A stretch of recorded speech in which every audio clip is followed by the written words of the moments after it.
There are two things every Electra owner I know loves to do with their bicycles. One is ride them. Two is upgrade them. I'd like to walk you through the process of the best upgrade I've made so far to my Electra Townie. The system I'll be installing is the Bafang mid-drive electric motor. It comes as a kit. Everything you need except the battery is included.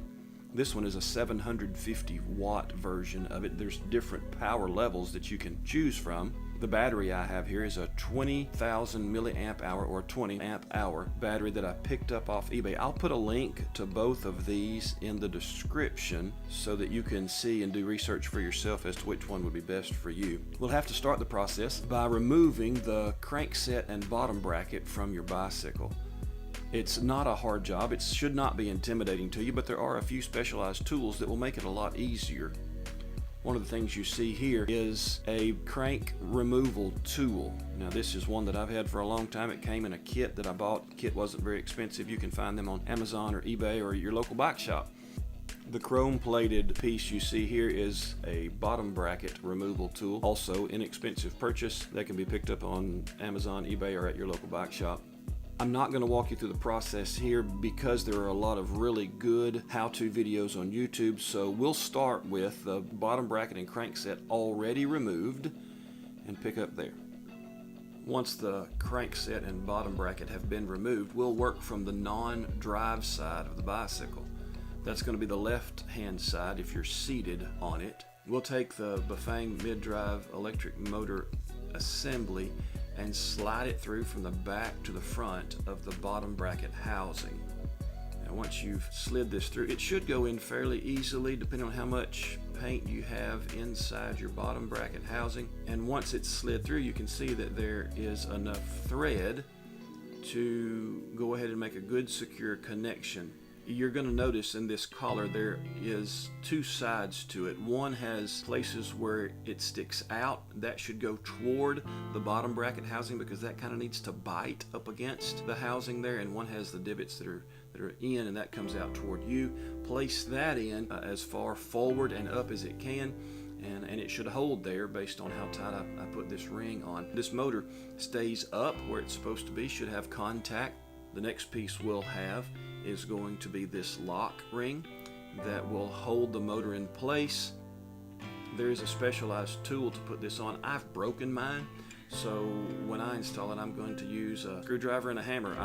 Folks may just cringe at me using that, I understand, but torque specs are included in the kit, in the paperwork that comes with your kit, so you'll be able to find that, and if you have a torque wrench, be able to use your torque wrench to once we have that ring snugged down. We'll go ahead and put this keeper on the outside.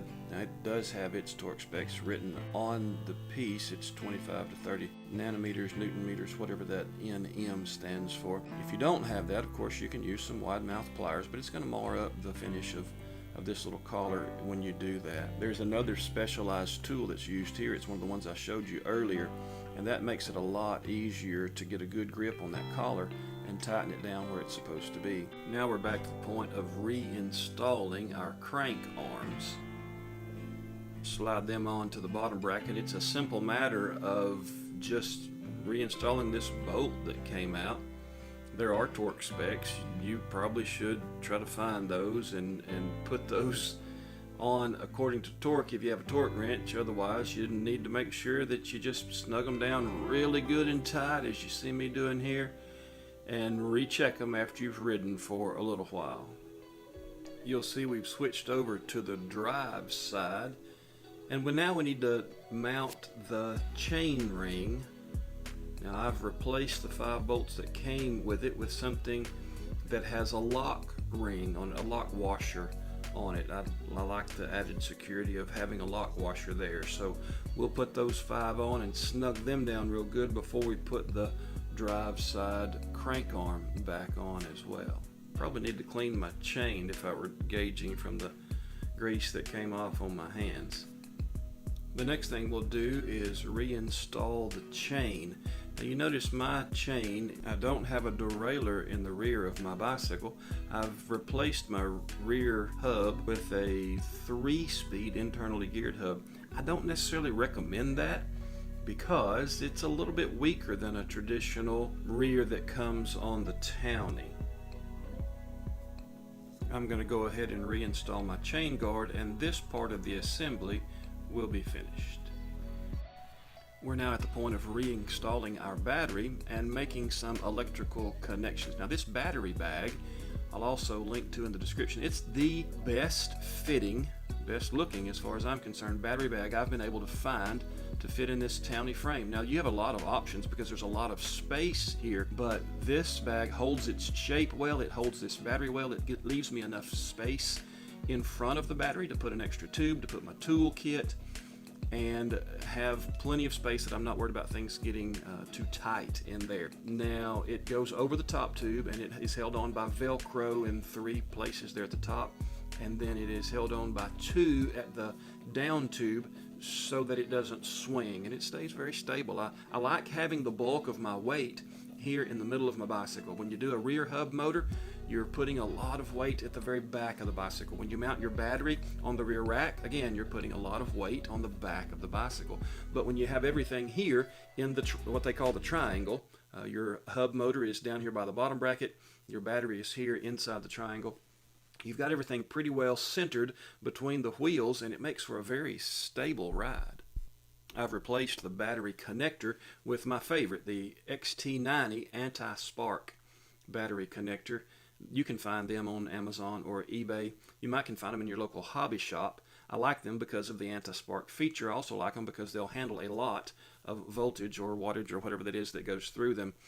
And it was just a simple matter of soldering on a new end to both sides of this connection. In the set of wires that comes out of the motor, you're going to find a couple of small ones that have bladed connections. That is the connection to the headlight. You'll find another that runs to the main computer connection. I've run it up here by the down tube.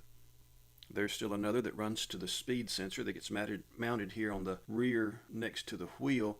And then a couple of others. One is a gear sensor that allows the motor to cut power in case you've shifted. It recognizes the movement in the shift cable, and when it does, it cuts power to the motor. And the other is a pair of brake sensors so that whenever you pull on your brake levers that are included with the kit, you cut power to the motor as well. We'll tidy things up with a few zip ties to keep wires from drooping and getting in the way, and then this part of the installation will also be done. I'll take this opportunity to show you the computer that comes in this kit. Press and hold on the bottom right hand button and you'll see a greeting, hello, as the computer comes on. This will show you several things on this screen. You'll see that it has a meter on the left hand side that tells you how much power you're using, a meter on the right hand side that's going to show you how much battery you have left. Of course, there's a speedometer here in the middle. It's going to have a trip meter and an odometer. It is a fully featured small computer. I like the size of it because I don't like an electric bicycle to have a huge computer that makes it look like an electric bicycle. There are presets that allow you to choose how much power is going through the system. I believe by the factory there are 5 presets, 1 through 5, and you can change that by pressing the plus and the minus here on the left hand side. I've reprogrammed mine to have 9 presets, and all that does is just give me a little more configurability in how I ride my bicycle. When you press and hold the plus sign on the left hand side of the computer, the headlight will come on. Test and make sure that works. We've plugged it in correctly. If you've plugged yours in and it doesn't work, just switch the polarity from on the blades that come out of the motor there underneath. One of the features included in this year model of the Townie is internal cable routing. I've taken advantage of that and run some of the electrical cables in with some of the factory cables. Where the brake lever runs into the top tube, I have added both the speedometer cable as well as the throttle cable through the top tube, and then out there at the back that you can see where it comes out just above the battery bag.